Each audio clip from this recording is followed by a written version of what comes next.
ॐ ज्ञानतिमिरान्धस्य ज्ञानञ्जनशलाकया चक्षुरुन्मीलितं येन तस्मै श्रीगुरुवे नमः। नमो विष्णुपादाय कृष्णप्रेष्ठाय भूतले श्रीमते भक्तिवेदान्त स्वामिन्निति नामिने।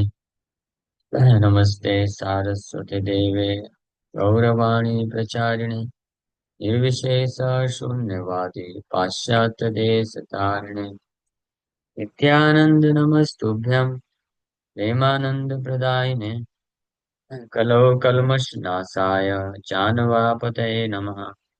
नमो महावदन्याय कृष्ण प्रेम प्रदायते कृष्णाय कृष्ण चैतन्य नामने गौरतुसे नमः।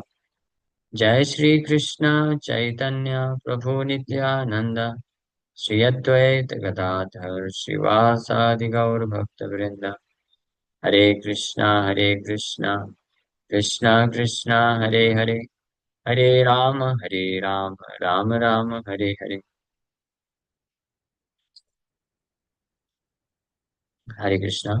सब सभी भक्तों का हार्दिक स्वागत है आज के श्रीमद् भगवद गीता के चर्चा में। हम लोग चर्चा कर रहे हैं चैप्टर 7 एंड वर्स नंबर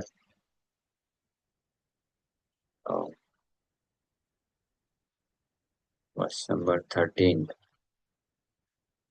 एक मिनट, दूसरा टैब खोलिए। वर्स नंबर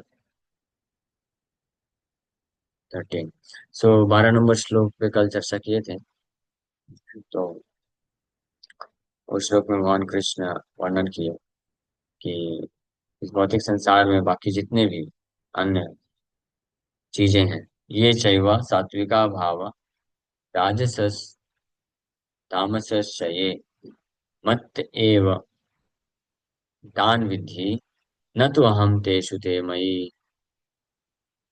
कि know that all state of beings, be they of goodness, passion, or ignorance, are manifested by my energy. I am in one sense everything, but I am independent. I am not under the modes of mortal nature, for they, on the contrary, are within me. कि संसार में जितनी भी वस्तुएं हैं, जो भी परिस्थिति है, सतोगुण रजोगुण तमोगुण से प्रभावित होती है, वो सब भगवान कृष्ण की शक्ति से प्रकट होते हैं। भगवान से पे निर्भर हैं। भगवान से स्वतंत्र कुछ भी नहीं है, लेकिन भगवान पूरी तरह से स्वतंत्र। हाँ, ये भी एक बात इम्पोर्टेंट है। भगवान तीन गुणों के प्रभाव में नहीं। तो ये हम लोग कल चर्चा करेंगे। अब नेक्स्ट श्लोक, आज का श्लोक है। त्रिभिर्गुणमयैर्भाव ये भी सर्वम इदम जगत मोहितम नाभिजानाति मामेभ्यः परमव्ययम्। Deluded by the three modes, goodness, passion, and ignorance, the whole world does not know me, who am above the modes and inexhaustible. So, हालांकि पूरी सृष्टि में, पूरे भौतिक जगत में हर चीज, हर परिस्थिति भगवान कृष्ण के द्वारा नियंत्रित है, भगवान की शक्ति पर निर्भर है। भगवान ही पूरी तरीके से फुल कंट्रोल में है हर चीज के, हर चीज को पूरी तरह से कंट्रोल करते हैं। लेकिन फिर भी जो मोहितम ना भी जाना, लेकिन जो माया से मोहित होते हैं, ना भी जान आती, वो इस बात को नहीं जान पाते हैं। त्रिविर गुणमय भाव है, by the states of being. त्रिविर गुणमय, तीन गुणों से मिलकर के अलग अलग जो अस्तित्व है इस संसार में। ये भी सर्वम इदम जगत, सर्वम जगत, ये पूरा जगत तीन गुणों के ही मिक्सचर कॉम्बिनेशन कॉम्बिनेशन से बना है। और ये तीन गुण भगवान की शक्ति है, भगवान के द्वारा संचालित होती है। लेकिन जो मोहित होते हैं, भ्रमित जीवात्माएं होते हैं, वो इस बात को नहीं जानते हैं, और इसलिए वो मुझे, माम एभ्या परम अव्ययम, मुझे ये तीन गुणों से निर्मित भौतिक जगत के ऊपर मैं हूँ और अव्यय हूँ, इनएग्जॉस्टिबल, कभी जिनमें कुछ कमी नहीं आती है, जो कभी नष्ट नहीं होते हैं, जिनमें कभी कोई विकार नहीं आता है, जो अपरिवर्तनशील बने रहते हैं। ऐसे परम means supreme personality of God, ऐसे परम अव्ययम भगवान जो तीनों गुणों के ऊपर है, ये मोहितम ना भी जानत, जो मोहित होते हैं। किससे मोहित होते हैं? माया से ही जो मोहित होते हैं। माया जगत, माया से विमोहित मोहित होने वाले लोग माया जगत को भी नहीं जान पाते हैं कि तीन गुणों से निर्मित है संपूर्ण माया जगत। और साथ ही साथ में वो परम भगवान जो इन तीन गुणों के नियंत्रक हैं, जो इस तीन गुणों को कंट्रोल करते हैं, उनको भी नहीं जान पाते हैं कि वो परम भगवान इन तीनों गुणों के ऊपर है और परम है और अव्ययम है। तो मुझे इस प्रकार से नहीं जान पाते हैं, क्योंकि पिछले 4-5 श्लोकों में, ये तो 13 नंबर श्लोक है, 4-5-6 श्लोकों में भगवान कृष्ण विस्तार से वर्णन करते हुए अर्जुन को इस बात ये सूचना दी है कि संपूर्ण जगत में वास्तव में मैं ही अस्तित्व में मैं हूँ। मुझे ही एक्चुअली में देखना चाहिए, और मैं इस रूप में विद्यमान हूँ हर जगह। रसो हम अपसु कौन्तेय से चालू किए भगवान, कि I am the taste of water.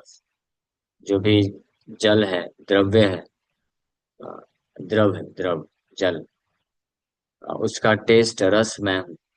फिर जो भी रोशनी है, जो भी ऊष्मा है, जो भी गंध है, वो सब मैं हूँ। तो ये सब बहुत क्लियर कट है। लेकिन प्रश्न उठ सकता है कि आप ही हर जगह हैं, व्याप्त हैं, फिर भी कोई भी व्यक्ति आपको एक्सपीरियंस नहीं कर पाता है, देख नहीं पाता है, इसका क्या कारण? ये तो बहुत ही ज्यादा आश्चर्य करने वाली चीज है ना, चकित करने वाली बात है। मान लीजिए कोई व्यक्ति है, किसी स्थान में उपस्थित है और हमेशा वहां पे है और उसे हर जगह है, ये फिर भी कोई भी व्यक्ति उसको देख नहीं पा रहा है, जान नहीं पा रहा है, समझ नहीं पा रहा है, और वही व्यक्ति हर कार्य भी कर रहा है, फिर भी नहीं जान पा रहा है। तो इसका क्या कारण है? ये डाउट हो सकता है। अगर भगवान आप सच में, आप हर जगह हैं, सब कुछ कंट्रोल करते हैं, तो फिर हर कोई इस बात को जान क्यों नहीं पाता है कि हर चीज आपके कंट्रोल में है, आप हर जगह विद्यमान हैं, आपकी शक्ति पर निर्भर है, आप ही नियंत्रक हैं, आप ही इंजॉयर हैं, भोक्ता हैं, सर्वलोक महेश्वर हैं। फिर भी व्यक्ति आपको क्यों नहीं जान पाता और अपने आप को सोचता है कि ये मेरा है, ये इसका इंजॉयर मैं हूँ, ये मैं कंट्रोल कर सकता हूँ। तो आपको क्यों भूल जाता है? तो वह उसका कारण बता रहे हैं कि हालांकि सत्य है, इसमें कोई डाउट नहीं है। त्रिभिर गुणमय भाव है, पूरा तीनों जगत, ये तीन पूरा जगत ये तीन गुणों से निर्मित है। ये भी सर्वम इदम जगत, पूरा सर्वम जगत है। लेकिन बस एक कारण से, मोहितम, मोहितम ना भी जाना। जो मोहित होते हैं, बिल्डर होते हैं, वो इस बात को नहीं जानते। हालांकि जो मोहित लोग हैं वो भी कुछ तो जानते हैं, कुछ तो अंडरस्टैंडिंग होता है, लेकिन कैसा अंडरस्टैंडिंग होता है? बिल्कुल विपरीत। भगवान सुप्रीम कंट्रोलर न मान करके अपने आप को कंट्रोल मानता है। भगवान परम भोक्ता है न मान करके अपने आप को भोक्ता मानता है। भगवान परम नियंता है न मान करके अपने आप को नियंता मानता है। इसको बोलते हैं मोहित, मोहग्रस्त। मोह मतलब इल्यूजन। और सबसे बड़ा मोह क्या है? अपने आप को शरीर समझना, शरीर से पहचान करना।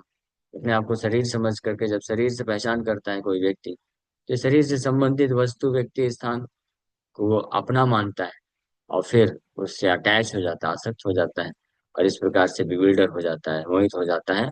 और इसलिए नहीं जान पाता है कि वास्तव में भगवान है, भगवान के कंट्रोल में है सब कुछ, भगवान ही एकमात्र नियंत्रक है।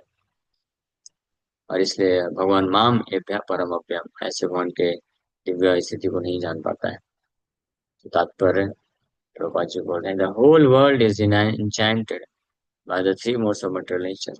संपूर्ण जगत ये तीन गुणों, भौतिक प्रकृति के तीन गुणों से प्रभावित है। इंचैंटेड, इंचैंटेड मीन्स मोहित है। इंचैंट कर लेना किसी को, मतलब वश में कर लेना, वश में मोहित कर लेना पूरी तरीके से। तो संपूर्ण जगत तीन गुणों से मोहित है। Those who are bewildered by these three modes cannot understand that transcendental to this material nature is the supreme Lord Krishna। हाँ, लेकिन जो लोग ये तीन गुणों से निर्मित पूरा भौतिक जगत है, इससे मोहित रहते हैं,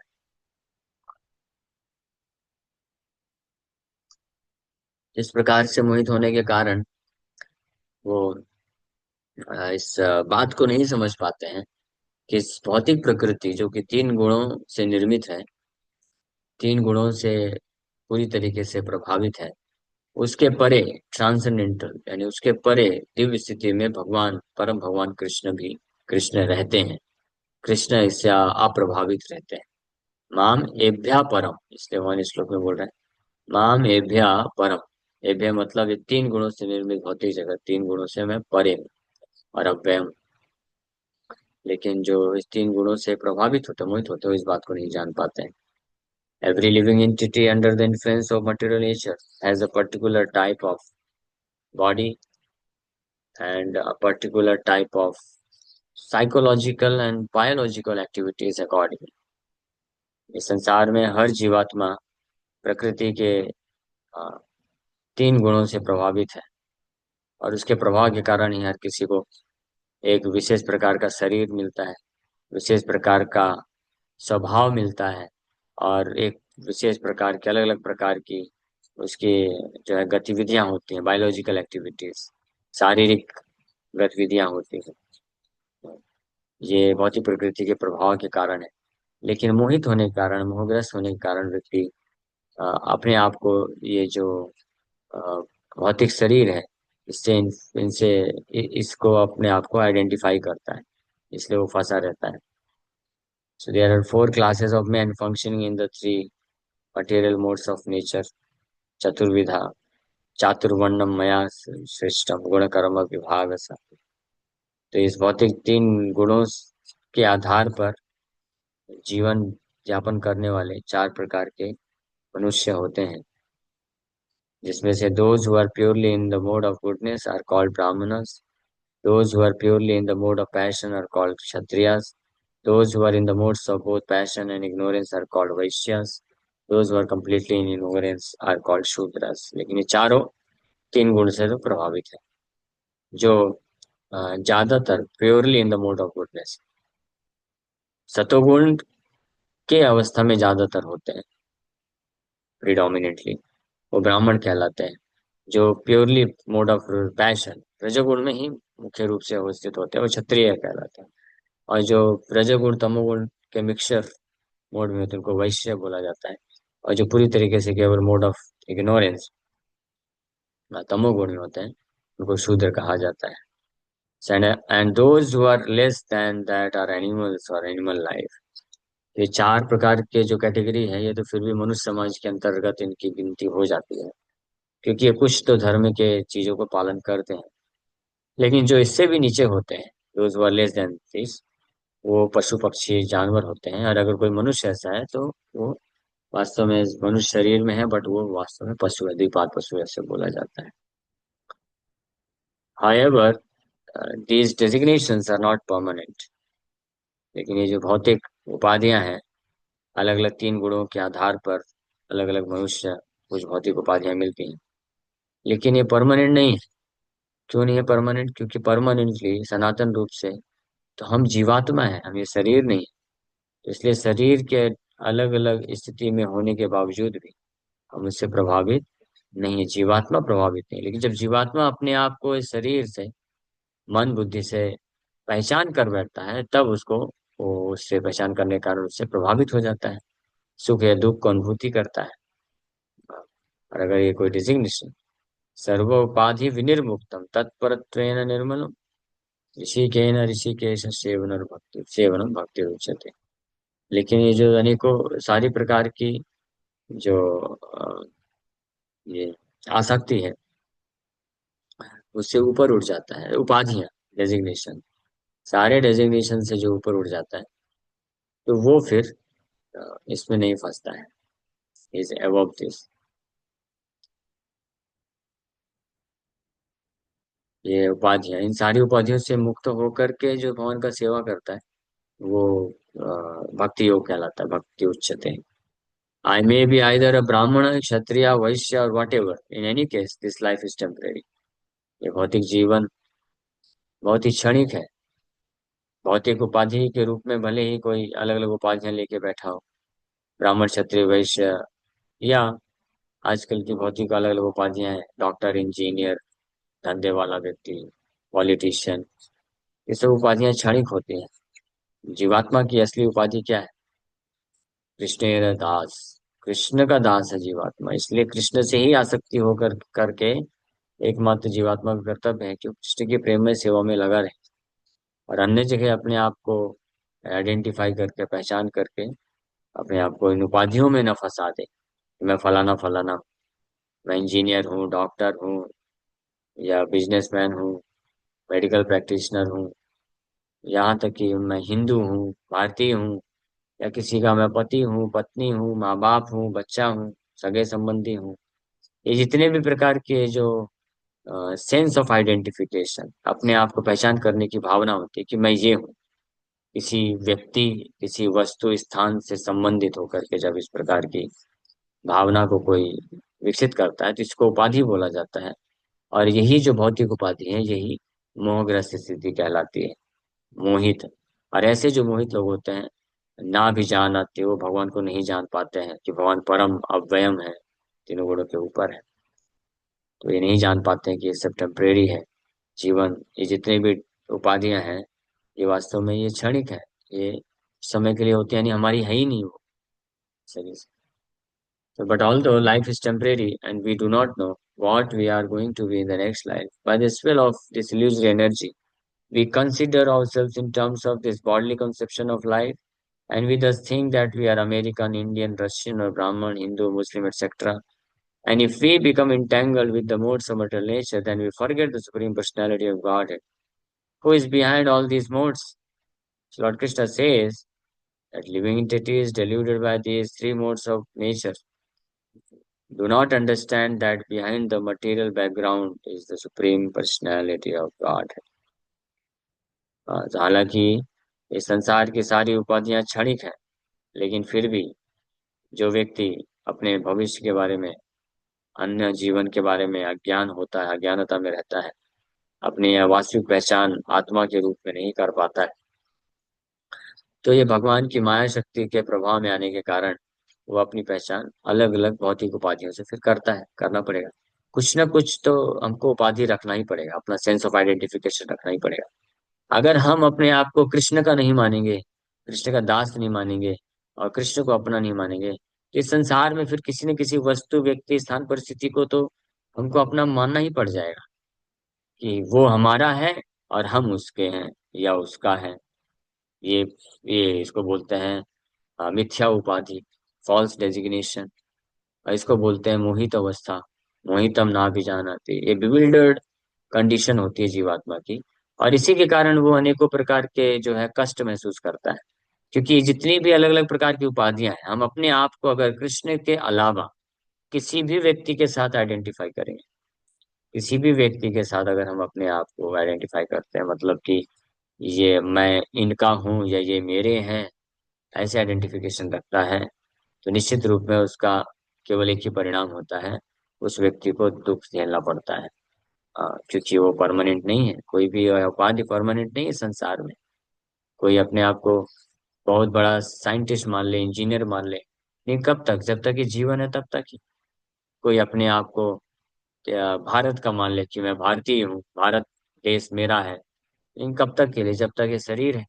जैसे ये शरीर छोड़ेगा, अगले जीवन में पाकिस्तान में पैदा हो गया तो अपने आप को पाकिस्तानी बोलेगा, पाकिस्तान जिंदाबाद, भारत मुर्दाबाद ऐसे बोलेगा। जब भारत में जन्म रहता है तो भारत जिंदाबाद जिंदाबाद, पाकिस्तान मुर्दाबाद चिल्लाता है। हाँ, तो ये डिफरेंट डिफरेंट विविध प्रकार की उपाधियां, जीवात्मा जो कि क्षणिक उपाधियां हैं, इसको जब तक लेके बैठा रहता है, तब तक वो मोहित अवस्था में पड़ा रहता है, और अनेकों प्रकार की पीड़ा महसूस करता है। कृष्ण को पूरी तरीके से भूल चुका होता है, नहीं जान पाता है। ये तीन गुणों से निर्मित जो उपाधियों को ग्रहण करके जब कोई जीवात्मा विविल्डर हो जाता है, मोहित हो जाता है, तब ये नहीं समझ पाता है कि भौतिक जगत वास्तव में परम भगवान कृष्ण के द्वारा संचालित होता है, कृष्ण के लिए है। तो और अपनी असली उपाधि को भूल जाता है कि मैं तो वास्तव में कृष्ण का दास हूँ। तो जब इस मोहित अवस्था में होता है तो अपने आप को कृष्ण का दास, कि मैं कृष्ण का हूँ, कृष्ण मेरे हैं, ये भूल करके फिर अपने आप को किसी अन्य व्यक्ति का दास या स्वामी समझता है कि ये मेरा है, मैं इसका हूँ। इस प्रकार की उपाधि विकसित कर लेता है, जो कि टेम्परेरी है, नष्ट हो जाती है। या तो इस जीवन में रहते हुए हम जिससे अपने आप को आइडेंटिफाई करते हैं, या तो वो हमको छोड़ के चला जाएगा, या हमको उसको छोड़ना पड़ जाएगा। और नहीं तो मृत्यु के समय में तो सब छोड़ना ही पड़ता है। मृत्यु सर्वहरश्चाहम।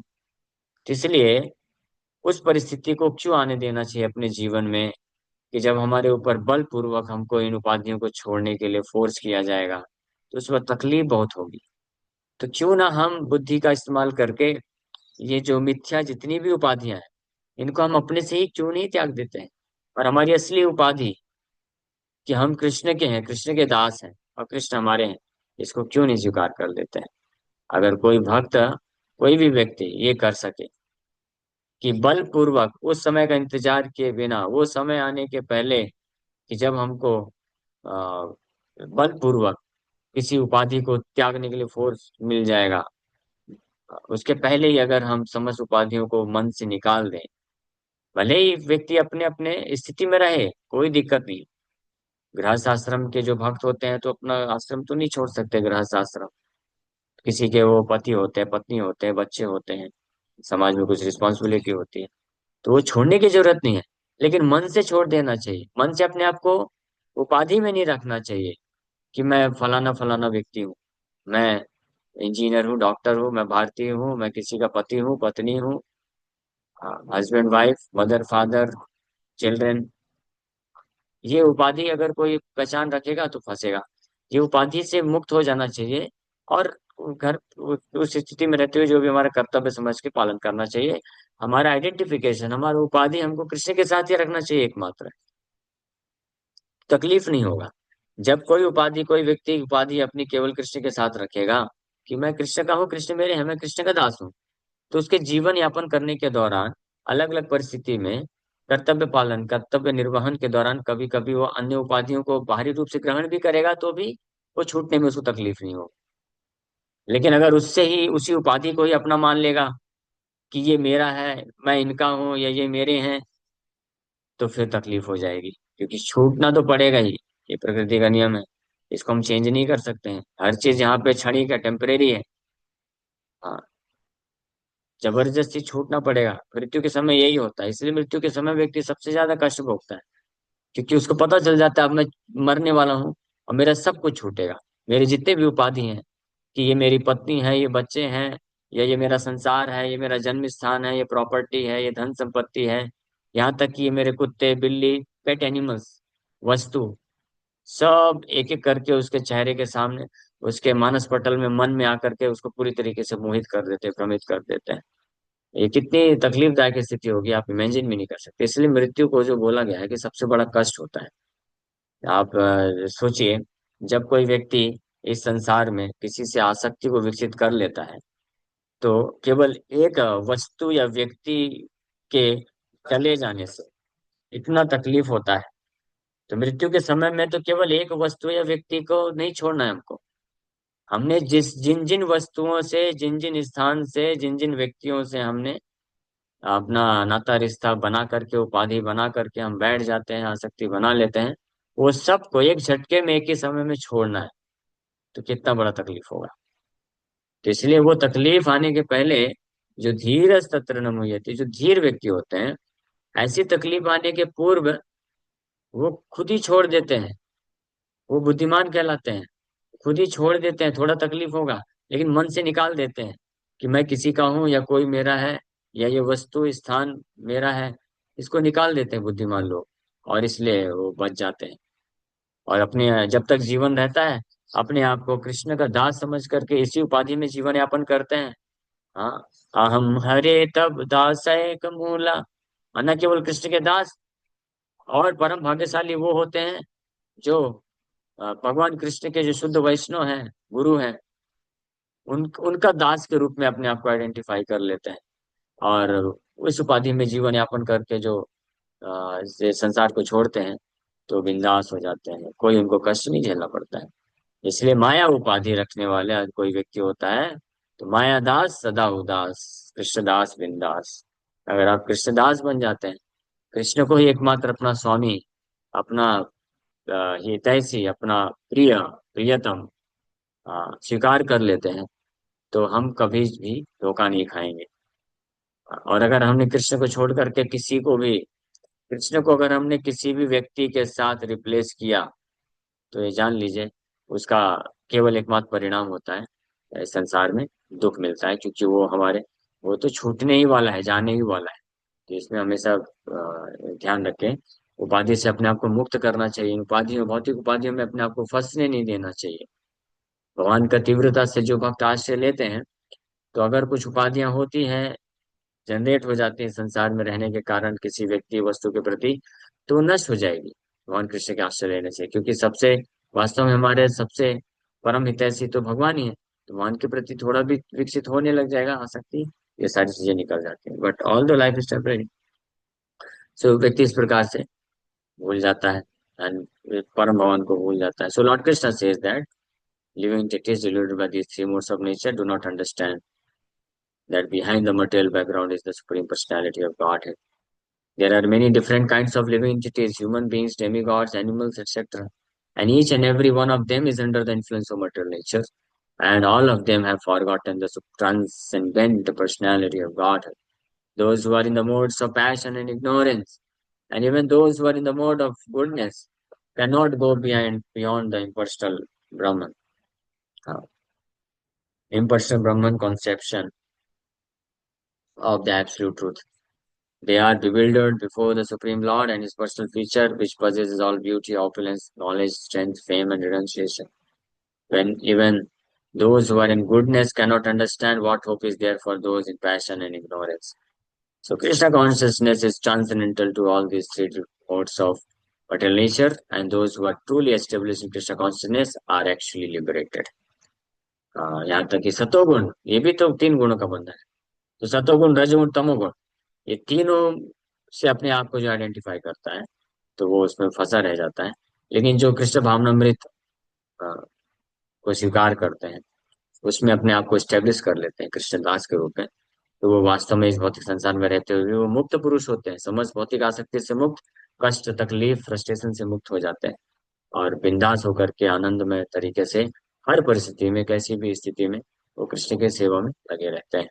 हाँ, तो ये इतना मोहितम ना भी जाना, कि जो मोहित लोग, मोहित हो जाना, तो माया इज सो पावरफुल। इससे जो अगला श्लोक है बहुत इंपॉर्टेंट है, जो हम लोग कल चर्चा करेंगे, भगवान इसका सोल्यूशन बताते हैं कि हालांकि इतना, ये उपाधि इतनी शक्तिशाली होती है, इजी नहीं है, आसान नहीं है कोई भी आसक्ति को इतनी आसानी से छोड़ पाना, लेकिन असंभव भी नहीं है। ये आसान नहीं है, कठिन है बहुत, लेकिन असंभव भी नहीं है, कृष्ण बोलते हैं, इसलिए सबसे बहुत फेमस श्लोक है। दैवी एषा गुणमयी मम माया दुरत्यया मामेव ये प्रपद्यन्ते मायामेतां तरन्ति ते। This divine energy of mind, ये जो माया शक्ति है जो सबको मोहित करके रखती है, आसक्ति हृदय में बना देती है, जिस कारण व्यक्ति तकलीफ तकलीफ और तकलीफ ही झेलता रहता है, उससे निकल नहीं पाता है। ये भगवान की जो शक्ति है, ये डिवाइन है, ये भगवान की माया शक्ति, इतना आसान होगा क्या?